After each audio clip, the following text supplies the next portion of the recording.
tarde, meu querido irmão em Cristo, tudo bem? Vamos dar continuidade no segundo subtítulo do capítulo 3 da carta do apóstolo Paulo aos Efésios. Então, participe conosco, pegue a tua palavra aí e abra em Efésios capítulo 3, segundo subtítulo nos diz a respeito da oração de Paulo. Pois bem, o versículo 14, dando sequência então nessa série de vídeos, a respeito da epístola do apóstolo Paulo aos Efésios, o subtítulo então, que dá sequência do versículo 14 ao 21, diz assim: a oração de quem? De Paulo, do apóstolo Paulo.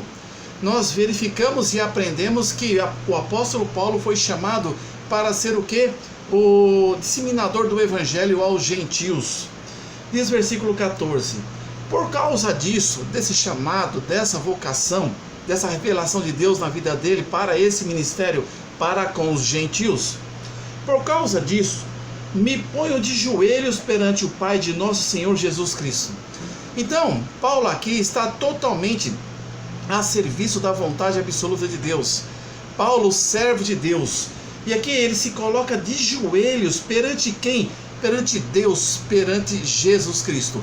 Já que tem uma chamada maravilhosa, que precisamos estarmos contritos, humildes, buscando sabedoria em Deus, para que possamos exercer a vontade dele na propagação do Evangelho.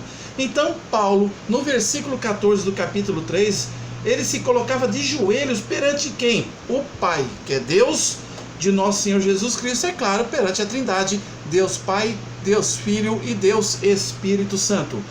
O versículo 5 diz assim, versículo 15, do qual toda a família nos céus e na terra toma o nome. Enfim, todas as famílias, todos os povos devem reconhecer essa soberania de Deus. 16, para que segundo as riquezas da sua glória, vos conceda que sejais fortalecidos com poder pelo Espírito no homem interior. O 17, para que Cristo habite pela fé nos vossos corações. Olha esse primeiro versículo, primeiro período do versículo 17. Para que Cristo, Jesus Cristo, o intercessor, o perfeito Filho de Deus, o libertador, o enviado de Deus, o Filho unigênito, o Cordeiro prometido, para que Cristo habite pela fé nos vossos corações. A salvação é pela fé. A fim de, estando enraizado e fundados em amor, poderdes perfeitamente compreender com todos os santos qual seja a largura e o comprimento e a altura e a profundidade. Voltando 17 e 18, para que Cristo habite pela fé nos vossos corações, e digo mais, nas nossas mentes. Mas com qual objetivo? Qual a finalidade? A fim de, estando enraizados dentro da gente, Jesus Cristo, a sua palavra, o seu ministério, o seu plano redentor, olha só, a fim de, estando enraizados e fundados em amor, o amor de Deus incomparável, qual a finalidade?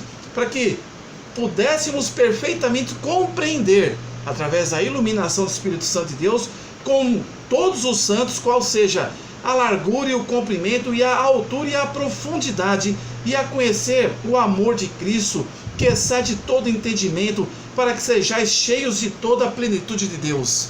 Então, para que possamos conhecer a plenitude de Deus, plenitude de estar cheio, repleto, transbordante, precisamos então ter enraizado, fundamentado o amor de Deus em nossos corações e em nossas vidas. Versículo 20. Ora, aquele que é poderoso para fazer tudo muito mais abundantemente, além daquilo que pedimos ou pensamos, segundo o poder em que em nós opera. Ora, aquele que é poderoso para fazer, o único todo-poderoso, aquele que é transcendental, o Rei dos Reis, é Jesus Cristo, é Deus, é o Espírito Santo de Deus. Versículo 21. A Deus, a Jesus Cristo, ao Espírito Santo, à Trindade, a este, glória na igreja por Jesus Cristo, em todas as gerações, para todos sempre. Amém, que significa assim seja. Aqui é a reflexão, a oração de Paulo, para que realmente venhamos a entender que precisamos ter Cristo habitando em nós pela fé, que precisamos buscar com profundidade, de maneira a estar enraizado a sua palavra em nosso ser, para que possamos compreender os mistérios de Deus e tudo aquilo que Deus tem de séculos e séculos para mim, para você, para todo o povo hebreu, a partir do seu chamado de Abraão e Ur dos Caldeus até os nossos dias. Não só para mim, não só para você, não só para os judeus, os povo de Israel, mas também extensivo aos gentios e a nós pela cruz em Jesus Cristo, o nosso intercessor.